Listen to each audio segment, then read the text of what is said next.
अस्सलाम वालेकुम friends, welcome back to my channel. इस वीडियो में मैं आप लोगों को बताऊंगी कि अगर एक औरत को हामला होने में दुश्वारी पेश आ रही है तो पीरियड्स और ओव्यूलेशन के दौरान वो कौन सी ग़िज़ा का इस्तेमाल करके अपने हामला होने के इम्कानात को बढ़ा सकती है। माहवारी का फोलिकुलर फेज़ उस वक्त स्टार्ट होता है जिस दिन औरत की माहवारी शुरू होती है। इस फेज़ के दौरान हार्मोन्स खून के ज़रिए औरत की यूट्रस तक पहुँचते हैं। ये हार्मोन्स अंडों की नशोनुमा को मुतहर्रिक करते हैं। ज़्यादातर ख़वातीन में 20 से 30 साल की उम्र के दौरान फर्टिलिटी अरूज पर होती है।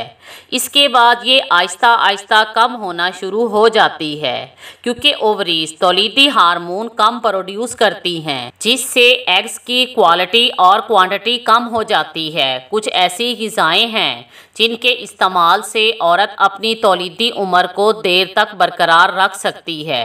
अगर आप हामला होने की कोशिश कर रही हैं और आपको पीरियड हो जाते हैं तो ये बात काबिले फ़हम है कि आपको अनहेल्थी डाइट का इस्तेमाल नहीं करना चाहिए क्योंकि अनहेल्थी डाइट फर्टिलिटी को सपोर्ट नहीं करती है। पीरियड्स के दौरान सब्ज़ पत्तों वाली सब्जियां, मछली, गोश्त, अंडे, ड्राई फ्रूट और दूसरी आयरन और प्रोटीन से भरपूर ग़िज़ा का इस्तेमाल करें। इस तरह आप न सिर्फ फर्टिलिटी को इम्प्रूव करके हामला होने के इम्कानात को बढ़ा सकती हैं, बल्कि अगर आप हैवी पीरियड्स का शिकार हैं तो ये दर्द को कम करने और हैवी पीरियड्स की वजह से होने वाली खून की कमी को रोकने में भी मददगार साबित हो सकता है।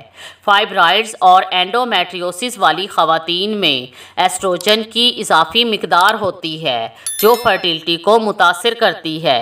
ऐसी ख़वातीन पीरियड्स के दौरान कैबेज और ब्रोकली का ज़्यादा इस्तेमाल किया करें। कैबेज और ब्रोकली में फाइटोन्यूट्रिएंट पाया जाता है। ये फाइटोन्यूट्रिएंट इजाफी एस्ट्रोजन को कम करने में मदद करता है, जिससे फर्टिलिटी इम्प्रूव होती है। ओव्यूलेशन के दौरान फ़िश ऑयल सप्लीमेंट्स भी इस्तेमाल करें। सब्ज़ पत्तों वाली सब्जियां, गाजर और शकरकंदी का इस्तेमाल ज़्यादा करें। इनमें बीटा कैरोटीन की काफ़ी मिकदार पाई जाती है। ये ग़िज़ाएँ हार्मोन्स को रेगुलेट करने और सेल की अफजाइश की हौसला अफजाई करने में मदद करती हैं। ओव्यूलेशन के दौरान फर्टिलिटी को बढ़ाने के लिए पाइन एप्पल भी बेहतरीन ग़िज़ा है क्योंकि इसमें ब्रोमीलाइन होता है जो एक एंटी सोजिश मादा है जो एग की इम्प्लांटेशन को सपोर्ट करता है। Thanks for watching.